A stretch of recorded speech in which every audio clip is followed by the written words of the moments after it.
ઉનામાં આપના ઉમેદવારની ધરપકડ, રાજકીય લાભ લેવા માટે ફાયરિંગની ઘટનાનું નાટક રચ્યું.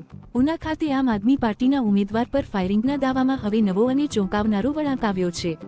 પોલીસની તપાસમાં સમગ્ર ઘટનાક્રમ અંગે સવાલો ઊભા થયા છે. અજયભાઈ બામણીયાએ દાવો કર્યો હતો કે સોમનાથ ભાવનગર હાઈવે પર અજાણ્યા શખ્સોએ તેમના પર ફાયરિંગ કર્યું હતું. આ ઘટનાને લઈને રાજકીય પ્રતિક્રિયાઓ પણ સામે આવી હતી અને નિષ્પક્ષ તપાસની માંગ કરવામાં આવી હતી.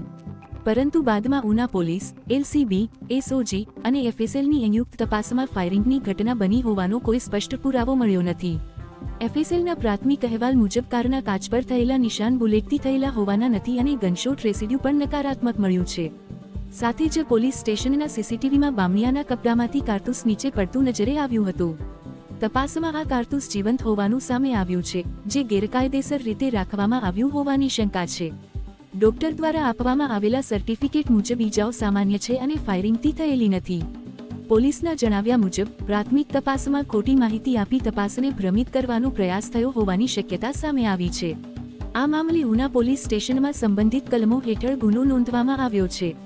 હાલ સમગ્ર મામલે વધુ તપાસ ચાલુ છે. ગઈકાલે રાત્રે લગભગ 9:45ના આસપાસ અજયભાઈ બામણીયા જે ઉનાના રહેવાસી છે એ ઉના પોલીસ સ્ટેશન ખાતે આવેલા હતા અને તેમને એવી એક ફરિયાદ કરી હતી કે એમના ઉપર કોઈ બે અજાણ્યા શખ્સોએ ફાયર કર્યું છે. આ એ સમયે પોતાની વ્હાઇટ કલરની બ્રેઝા લઈ અને ઉનાથી કરી અને આપણે સોમનાથ ભાવનગર હાઈવે ઉપર ગરાડ ગામ બાજુ જતા હોવાનું તેઓ જણાવે છે. એઓ પોલીસ સ્ટેશને આવ્યા પછી એમની તબિયત થોડીક નાદુરસ્ત જણાતા અને પીએસઓ પાસે એમ રજૂઆત કરતા હતા. એ દરમિયાન તેઓ ઢળી ભર્યા હતા અને એમને તાત્કાલિક પોલીસે હોસ્પિટલમાં ભરતી કરાવ્યા હતા જેથી તેમની પ્રાથમિક સારવાર થઈ શકે. ત્યારબાદ આપણી પોલીસની ટીમ અધિકારીઓ સહિત ત્યાં હોસ્પિટલ ગયા હતા અને તેમનું નિવેદન લીધું હતું. અને નિવેદનમાં તેમને જે જણાવ્યું હતું કે કોઈ બે અજાણ્યા શખ્સો જે જતા હતા ત્યારે પોતાનું વ્હીકલ લઈને, ત્યારે સામેની બાજુથી ફ્રન્ટ વિન્ડશીલ્ડ ઉપરથી એમના ઉપર એક રાઉન્ડ ફાયર કરવામાં આવ્યો છે અને એ પછી પોતાનો જીવ બચાવીને પોલીસ સ્ટેશને આવેલા હતા. સમગ્ર આક્ષેપોનું પોલીસે LCB, SOG, local police station, Una police સ્ટેશનના પીઆઈ, ડિવિઝનના ડીવાયએસપી અને હું ખુદ પણ ગઈ રાત્રે લગભગ સવારે 4:30 વાગ્યા સુધી અહીંયા જ હતો. એમને કરેલા આક્ષેપોનું ખૂબ ઊંડાણપૂર્વક અમે તપાસ કરી છે. એફએસએલની ટીમ પણ બોલાવેલી હતી કારણ કે ફાયર થયેલું છે કે કેમ, વિન્ડશીલ્ડમાં જે કહેવાય છે કે ફાયર થવાથી જે હોલ પડેલો છે એ એનાથી થયેલું છે કે કેમ, એ સમગ્ર મુદ્દાઓની ખૂબ જ તલસ્પર્શી એફએસએલની ટીમ બેલેસ્ટિક એના તમામ સાધન સરંજામ સાથે આવ્યા હતા અને એમણે ખૂબ જ ઊંડાણપૂર્વક, ચોકસાઈપૂર્વક અનેક પેરામીટર ઉપર એને ચકાસ્યા બાદ એફએસએલના રિપોર્ટમાં એવું આવ્યું છે કે આ પ્રકારની કોઈ ફાયરિંગની ઘટના બનવા પામેલ નથી અને સમગ્ર જે આખું ઘટનાક્રમ છે એ એમને ઉપજાવી કાઢેલો છે અને એમને ચોક્કસ તેમના સામાવાળાને કોઈ પણ પ્રકારે યેનકેન પ્રકારે કાનૂની દાવપેચમાં ફસાવવાનો પ્રયત્ન કર્યો હોવાનું અત્યારે અમને લાગી રહ્યું છે. બીજું આપને એક જણાવી દઉં કે જ્યારે એ સૌથી પહેલાં એમના એ જેમ કહે છે એમના પ્રમાણે ફાયર થયા બાદ જ્યારે પોલીસ સ્ટેશન પોતાનું વ્હીકલ લઈને સીધા પોલીસ સ્ટેશને આવે છે, આ પોલીસ સ્ટેશને આવે છે ત્યારે એમનું વાહન મુખ્ય પોલીસ સ્ટેશન બિલ્ડિંગમાં એન્ટર થવાના પગથિયા પાસે છેક લઈને આવે છે અને આ સમગ્ર ઘટના ઉના પોલીસ સ્ટેશનના મુખ્ય પ્રવેશદ્વારના સીસીટીવી કેમેરામાં સમગ્ર ઘટના કેદ થયેલી છે, જેમાં પોતે આખા વાહનમાં એકલા બેઠા છે. ડ્રાઇવિંગ સીટ ઉપરથી પોતે ઉતરે છે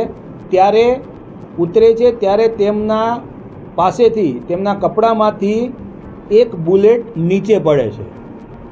એફએસએલ પરીક્ષણમાં અમે આ બુલેટ આપી એને કબજે લીધી કાયદેસર, બધી વિવિધ પ્રોસિજર ફોલો કરી અને એ જ્યારે અમે એનું પરીક્ષણ કરાવ્યું છે ત્યારે અમને આ બુલેટ જીવંત હોવાનું જણાયેલ છે. કોઈ પણ વ્યક્તિ પોલીસ સ્ટેશનમાં આવે છે અને જીવંત બુલેટ લઈને આવે છે કે પોતાના કબજામાં આર્મ્સ એક્ટ પ્રમાણે હથિયાર કે ફાયર આર્મ્સના કોઈ કારતૂસ રાખે તો એ આપણે જાણીએ છીએ કે આર્મ્સ એક્ટ પ્રમાણે એક ગુનો બને છે. તો આ બુલેટ એમની પાસે ક્યાંથી આવી, શા માટે લાવ્યા હતા? કારણ કે જો ફાયર થયેલું હોય એમના આક્ષેપ પ્રમાણે તો બુલેટ લાઈવ તો મળવી જ ન જોઈએ. બીજું કે બુલેટ મળે છે તો FSLએ વિવિધ પરીક્ષણ કર્યો છે, એના ઉપર ગન પાવડરની કોઈ હાજરી જણાઈ આવેલ નથી. જે જગ્યાએ વિન્ડશીલ્ડ ઉપર બુલેટ ફાયર થઈ છે એ જગ્યાએ પણ FSLએ વિવિધ પરીક્ષણો કર્યા છે, એના ડાયામીટર માપ્યા છે. બુલેટનો જે ડાયામીટર છે અને વિન્ડશીલ્ડમાં જે હોલ પડ્યો છે એના ડાયામીટરમાં પણ ઘણો બધો અંતર આવી રહ્યા છે. આ પણ શંકા ઉપજાવે છે. કોઈ પણ ફાયર આર્મ્સમાંથી જ્યારે બુલેટ ફાયર થાય છે ત્યારે એના ઉપર ગન પાવડરની હાજરી આવતી હોય છે, એ હાજરી પણ નથી મળતી, વિન્ડશીલ્ડ પર પણ નથી મળતી. આ ઉપરાંત વાહનમાં અંદરની સાઈડથી પણ કોઈ પણ જાતનું બુલેટના કોઈ પાર્ટિકલ્સ મળતા નથી.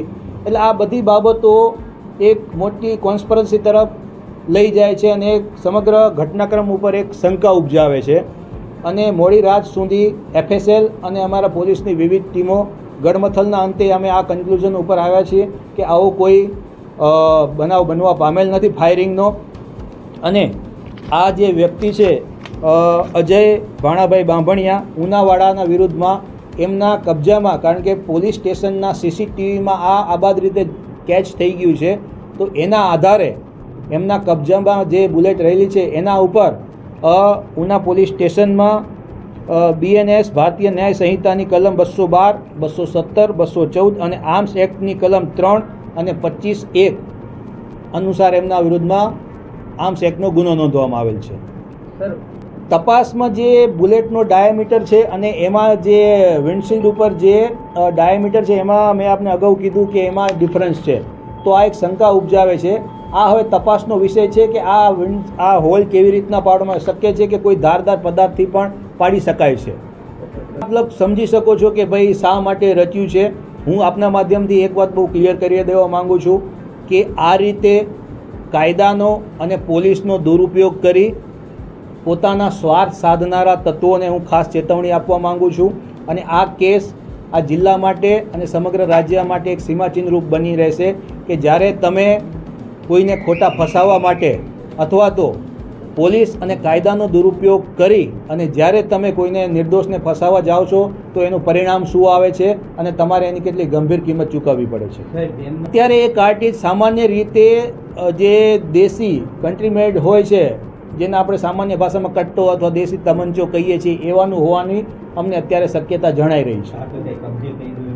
હાલ પૂરતું કબજે નથી કર્યું, કારણ કે અત્યારે અમારું ફોકસ ફાયરિંગ થયેલું છે કે કેમ એ ઘટના ઉપર જ રહેલું હતું. ફાયરિંગનું આ અમારે ક્લિયર કરતાં આ વસ્તુ અમારે ધ્યાને આવે છે. એના CCTV પણ હું તમને શેર કરીશ કે એ ભાઈ જ્યારે ગાડીમાંથી ઉતરે છે તો એમના શરીર ઉપરથી બુલેટ નીચે જમીન ઉપર પડે છે અને પછી એક પોલીસવાળાને દેખાય છે કે ભાઈ આ બુલેટ શું છે કે શું છે, અને પછી એ કાયદેસર પંચનામું કરીને આપણે બધી પ્રોસેસ કરીએ છીએ. એટલે બુલેટ રાખવી, ફાયર આર્મ્સ રાખવું એ આપ જાણો છો કે એક ગુનો છે અને એના આધારે જ એમના વિરુદ્ધમાં ગુનો નોંધાયો છે. એ તપાસનો વિષય છે. એમને અજાણ્યા શખ્સો કયા છે, હવે એ કોના ઉપર કરતા હોય એ એમનો પ્રશ્ન છે. અત્યારે અટકાયત કરી છે અમે, અને અત્યારે થોડુંક એમની તબિયત બગડી છે એટલે અત્યારે એમને જે પ્રાથમિક સારવાર માટે લઈ ગયા છીએ. અટકાયત કરી અને આગળ આ એમનો ઘટનાક્રમમાં કોણ કોણ સામેલ છે, આ કાવતરું રચવામાં એમની સાથે કોણ કોણ સામેલ છે, અમે એમને પણ પકડશું. અને આપના માધ્યમથી હું ફરીથી એક વખત એક કડક સંદેશો આપવા માગું છું કે આવી રીતે પોલીસ અને કાયદાનો જો મિસયુઝ કરશો તો તમારે ગંભીર કિંમત ચૂકવવા તૈયાર રહેવું પડશે.